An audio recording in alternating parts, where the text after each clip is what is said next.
ආයිබෝවන් සුබ දවසක් සියලු දෙනාටම ඔබ අදත් මේකතු වෙලා ඉන්නේ Nestel K YouTube channel එකත් එක්ක. ඉතින් අපගේ YouTube channel එකත් එක්ක ආධුනික බොහෝ පිරිසක් එකතු වෙලා ඉන්නවා. ඉතින් ඒ අයගේ ප්‍රයෝජනය සඳහා තමයි මම අද මේ වීඩියෝ එක අරගෙන එන්නේ. ඉතින් ආධුනික බොහෝ දෙනෙකුට තවමත් මල්ටිමීටර් එකක්වත් නැහැ. ඉතින් මල්ටිමීටර් එකක් නැති ඔබ කොහොමද ට්‍රාන්ස්ෆෝමර් එක ප්‍රයිමරි කොයිල් එක, ඒ කියන්නේ 230 වෝල්ට් ලබා දෙන කොයිල් එක හොඳද නැද්ද කියලා බලා ගන්න සරලම ක්‍රමයක් තමයි මම අද ඔබට අරගෙන එන්නේ. ඉතින් මේක ඉතාමත් සරලයි. අපිට කිසිම කියන්නේ ලොකු වේදමක් නැතුව ඔබගේ ගෙදර තියෙන දේවල් වලින්ම ඔබට මේක චෙක් කරගන්න පුළුවන්. ඔබට මල්ටිමීටර් එකක් තාමත් නැත්නම් ඔබට කිසි ගැටලුවක් නැහැ. ඔබට ඕනම ට්‍රාන්ස්ෆෝමර් එක ප්‍රයිමරි කොයිල් එක 230 වෝල්ට් ලබා දෙන කොයිල් එක හොඳද නරකද, ඒ කියන්නේ පිච්චිලාද නැද්ද කියලා බලා ගන්න පුළුවන් මේ ක්‍රමයෙන් ඉතාම සරලව. ඉතින් මේකට අවශ්‍ය වෙන්නේ මේ වගේ AC කෝඩ් එකක් ඕන. සාමාන්‍යයෙන් ගෙදරක රේඩියෝ කැසට් ඒ වගේ දේවල් වලට විදුලිය සපයන මේ වගේ AC කෝඩ් එකක් අවශ්‍යයි. ඊට පස්සේ ගෙදර ඕනම ගෙදරක තියෙන මේ වගේ ප්‍රධාන විදුලිය චෙක් කරලා බලන ටෙස්ටර් එකක් අවශ්‍යයි. මේක ඊටාම සරලව කරන විදිය මම දැන් ඔබට අරගෙන එන්නම්.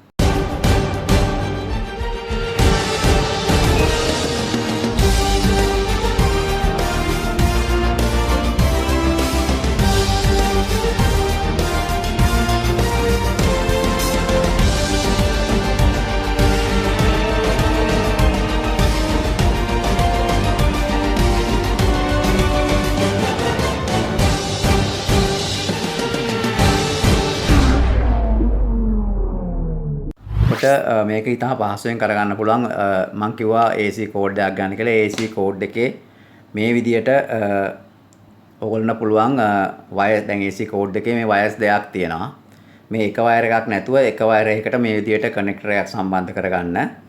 කනෙක්ටර් එකක් සම්බන්ධ කරලා ඔබට පුළුවන් මේක ප්‍රධාන විදුලියට සම්බන්ධ කරන්න. AC කෝඩ් එක ප්ලග් කරනවා 230 වෝල්ට් වලට.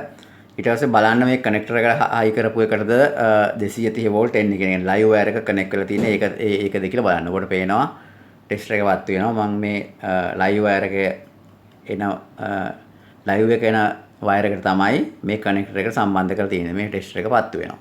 රයිට්. ඊට පස්සේ ඔබට කරලා තියෙන්නේ විදුලිය විසන්ධි කරන්න. ඊට පස්සේ ඔබ චෙක් කරන්න අවශ්‍ය කරන ට්‍රාන්ස්ෆෝමර් එක අරගන්න. අපි හිතමු මේ ට්‍රාන්ස්ෆෝමර් එක කියලා. ඒකේ 230 වෝල්ට් ලබා දෙන වයර් දෙකෙන් එක වයර් එකක් සම්බන්ධ කරන්න මේ කනෙක්ටර් එකට මේ විදියට.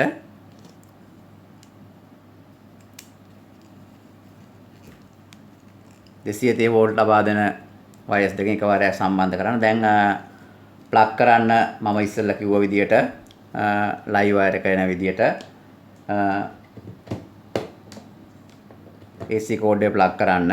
ඔබට පේනවා දැන් මෙතෙන්ට කනෙක්ටර් එක ගාවට 230 වෝල්ට් එනවා. දැන් බලන්න මේ කොයිල් එක හරහා මේ 230 වෝල්ට් ගිහිල්ලා මෙතනින් පිට වෙනවද කියලා. මෙතන ටෙස්ටර් එක තිබුණාට පේනවා ටෙස්ටර් එක පත්තු වෙනවා. හරි. බලන්න ටෙස්ටර් එක පත්තු වෙනවා. ඒ කියන්නේ මේ ප්‍රයිමරි කොයිල් එක එහෙම නැත්නම් 230 වෝල්ට් අපි ලබා දෙන කොයිල් එක හොඳයි. හරි. ඉතින් ඊටාම සරලව අඩු කාලයක් තුළ ඔබට මල්ටිමීටර් එකක් නැතිව මේක චෙක් කරගන්න පුළුවන් ට්‍රාන්ස්ෆෝමර් එක හොඳද නරකද කියලා. ඔබට පේනවා මෙහෙම.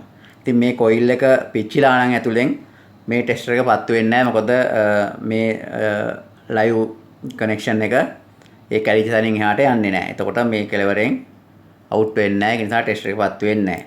අපි දැන් මේක බලමු තව ට්‍රාන්ස්ෆෝමර් එකක් මේකට දාලා. මම දැන් මේ ට්‍රාන්ස්ෆෝමර් එක හොඳයි කියලා අපිට නිගමනය කරන්න පුළුවන්. මම මෙන්න මේ ට්‍රාන්ස්ෆෝමර් එකත් අරගෙන ඒ විදිහටම සම්බන්ධ කරලා පෙන්නන්නම්. මම මේ විදිහට ලයිව් වයර් එකට සම්බන්ධ කරන්නේ. ඊට පස්සේ මම දැන් ස්විච් එක දානවා. අපිට පේනවා මෙතෙන්ට එනවා. ටෙස්ටර් එක පත්තු වෙනවා.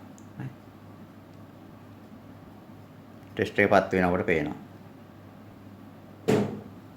බලන්න හොඳට. ටෙස්ටර් එක වැඩ කරනවා.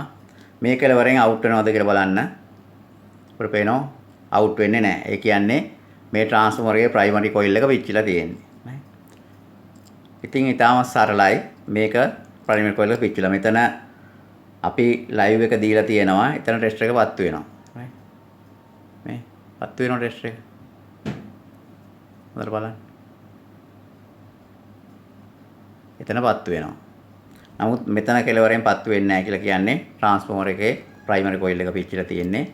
මේක වැඩ කරන්නේ නැති ට්‍රාන්ස්ෆෝමරයක්. ඉතින් ඉතාලම සරලයි. මම මේක අරගෙන ආවේ ප්‍රවීණ ඔබට නෙවෙයි ආධුනික ඔබට, ඒ කියන්නේ මල්ටිමීටරයක් නැති කෙනෙක්ට පුළුවන් මේ වගේ සරල ක්‍රම වලින් තමන්ගේ තියෙන ට්‍රාන්ස්ෆෝමර් එක වැඩ කරනවද නැද්ද කියලා ඉතාලම සුළු කාලෙදී චෙක් කරගන්න.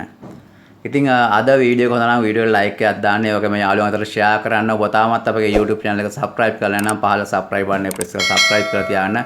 අපි තවත් දවසක මේ වගේම හරබර වීඩියෝ එකකින් නැවතත් හමු වෙමු. බොහොම ස්තුතියි.